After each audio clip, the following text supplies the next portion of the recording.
Hello viewers, welcome back to Pritha's cooking house. আজকের এপিসোডে আপনাদের জন্য নিয়ে এসেছি ভীষণই জনপ্রিয় বা ফেমাস একটা Indo Chinese recipe, mixed fried rice. Mixed fried rice খেতে আমরা সকলেই খুব পছন্দ করি। রেস্টুরেন্টে খেতে গেলে কিন্তু আমরা প্রায়শই এই মিক্সড ফ্রাইড রাইস অর্ডার করে থাকি।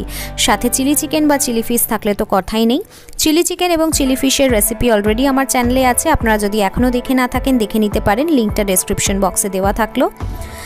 তো মিক্সড ফ্রাইড রাইস বানাবার জন্য আমি এখানে নিয়েছি বাসমতি চাল 2 কাপ পরিমাণ। চালটাকে খুব ভালো করে 4-5 বার জল বদলে বদলে ধুয়ে নিয়েছি। এবারে জলে আমরা চালটাকে 30 থেকে 40 মিনিটের জন্য ভিজিয়ে রাখবো। অপরদিকে একটা হাঁড়ি নিয়ে নিয়েছি, গ্যাস অন করে দিয়েছি। এবার হাঁড়ির মধ্যে দিয়েছি প্রায় 2 লিটার পরিমাণ জল। তার মধ্যে দিয়ে দিলাম স্বাদ অনুযায়ী একটু লবণ। আমি এখানে 1 টিস্পুন পরিমাণ লবণ দিয়েছি।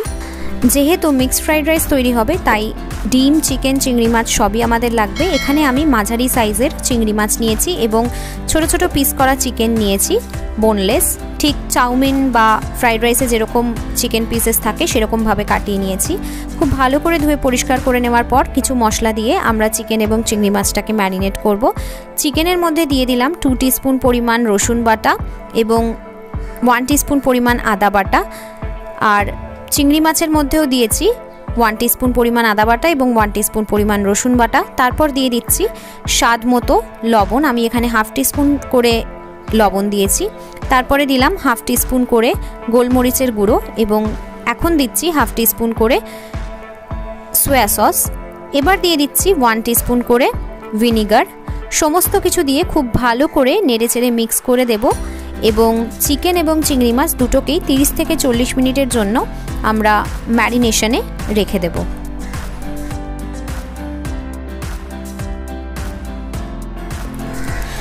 প্রায় 20 মিনিট পরে আমরা দেখতে পাচ্ছি যে হাঁড়িতে যে জলটা বসিয়েছিলাম সেটা অলমোস্ট ফুটে উঠেছে।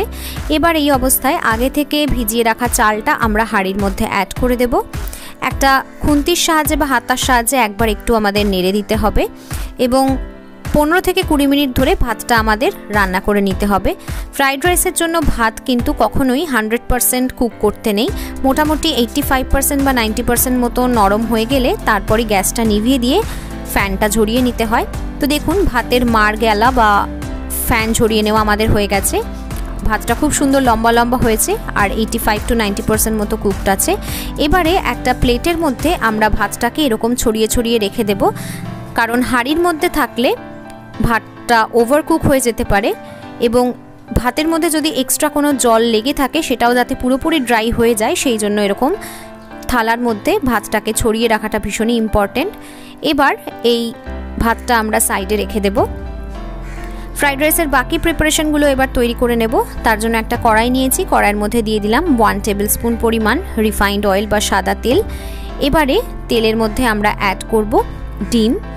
আমি এখানে যে পরিমাণ চাল নিয়েছি তার জন্য 3টে ডিম ব্যবহার করছি, মানে 2 কাপ চালের জন্য আমি 3টে ডিম ব্যবহার করছি। ডিমগুলো দিয়ে দেওয়ার পর পরিমাণ মতো বা স্বাদ মতো একটু নুন দিয়ে দেব এবং তারপরে ডিমটাকে আমরা খুন্তির সাহায্যে নেড়ে চেড়ে ডিমের ভুজিয়া বা স্ক্র্যাম্বলড এগ তৈরি করে নেব। ঠিক ফ্রাইড রাইস বা নুডলসে যেভাবে ডিম ব্যবহার করা হয় ওই রকমভাবে ডিমটা আমাদের কিন্তু ভুজিয়া করে নিতে হবে। তো দেখুন আমাদের ডিমের ভুজিয়া বা স্ক্র্যাম্বলড এগ একদম রেডি। এবার এটাকে আমরা তুলে রেখে দেব এবং এবার কড়াইয়ের মধ্যে আবারও প্রায় 2 টেবিল স্পুন পরিমাণ রিফাইন্ড অয়েল দিয়ে দিলাম। এবার আগে থেকে ম্যারিনেট করে রাখা চিংড়ি মাছগুলো তেলের মধ্যে দিয়ে খুব ভালো করে নেড়েচেড়ে আমাদের চিংড়ি মাছগুলো একটু ভেজে নিতে হবে। একটা জিনিস আমাদের মাথায় রাখতে হবে, চিংড়ি মাছ কিন্তু একদমই কখনোই খুব বেশি ফ্রাই করতে নেই, তাহলে একটা রাবার রাবার ভাব এসে যায় বা শক্ত হয়ে যায়। চিংড়ি মাছের জলটা শুকিয়ে যাওয়া অবধি আমাদের চিংড়ি মাছটাকে 2-3 মিনিট ধরে ভেজে নিতে হবে। তারপর চিংড়ি মাছটা আমরা তুলে নিয়েছি। এবারে কড়াইয়ের মধ্যে আবারও দিয়ে দিলাম আরও 2 টেবিল স্পুন পরিমাণ তেল। তেলটা ভালো মতো গরম হয়ে গেলে আগে থেকে ম্যারিনেট করে রাখা চিকেন পিসেসগুলো আমরা তেলের মধ্যে দিয়ে ভালো করে চিকেনটাকে রান্না করে নেব।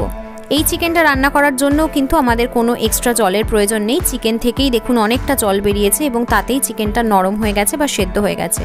চিকেনের জল যখন পুরোটা টেনে আসবে বা শুকিয়ে যাবে আর চিকেনটা যখন নরম হয়ে যাবে তখন চিকেনটাকে আমরা কড়াই থেকে তুলে নেব এবং একটা পাত্রে রেখে দেব। এবার আমরা ফ্রাইড রাইসটা তৈরি করার জন্য কড়াইয়ের মধ্যে নিয়ে নিয়েছি আরও প্রায় 3 টেবিল স্পুন পরিমাণ রিফাইন্ড অয়েল।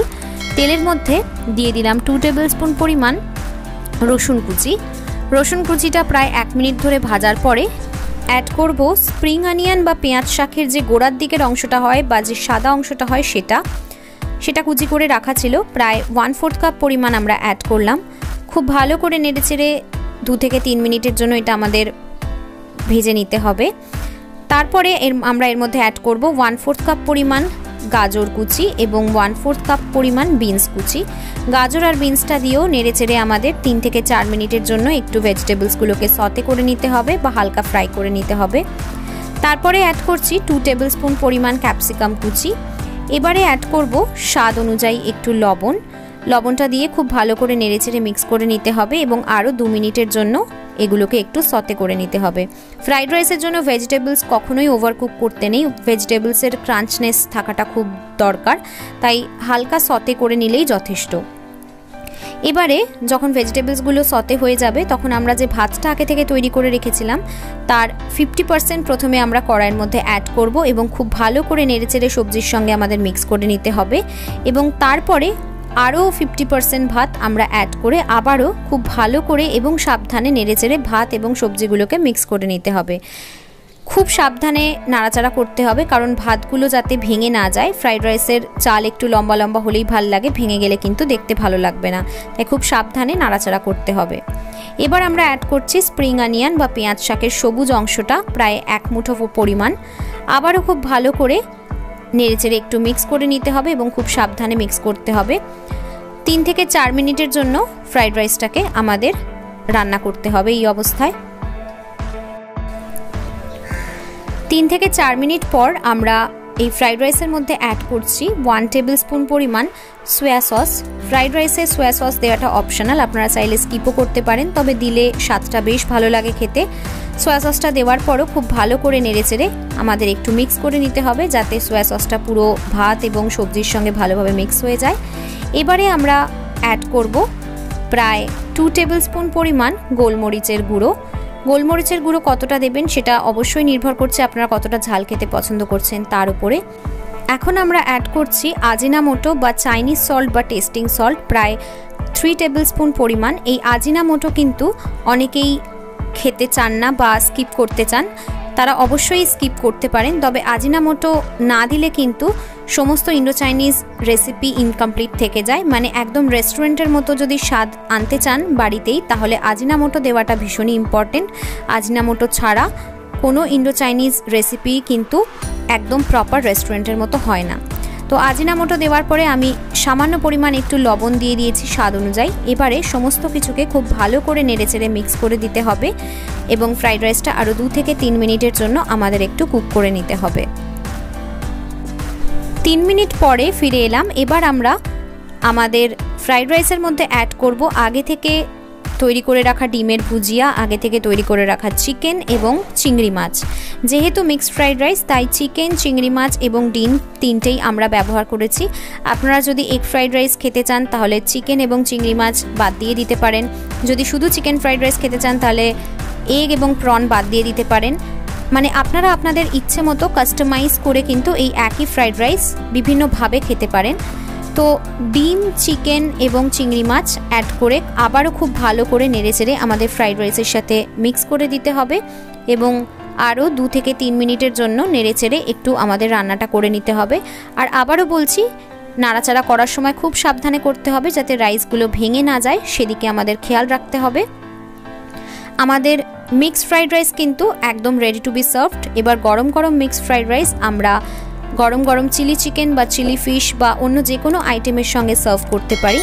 আশা করছি আজকের রেসিপিটা আপনাদের ভালো লেগেছে। রেসিপিটা ভালো লাগলে ভিডিওটাতে অতি অবশ্যই একটা লাইক করে দেবেন এবং ভিডিওটা সকলের সাথে শেয়ার করারও অনুরোধ রাখলাম। আমার চ্যানেলে আজকে প্রথমবার এসে থাকলে চ্যানেলটা অতি অবশ্যই সাবস্ক্রাইব করে দিয়ে পাশে থাকা বেল নোটিফিকেশন আইকনটা অন করে দেবেন যাতে আমি চ্যানেলে যখনই নতুন কোনো রেসিপি আপলোড করব নোটিফিকেশন আপনার কাছেই সববার আগে পৌঁছয়। আর আমার ভিডিওটা যদি ফেসবুক পেজ থেকে দেখে থাকেন তাহলে ফেসবুক পেজটাকে ফলো করতে ভুলবেন না। আজকের মতো এই পর্যন্তই, বাই।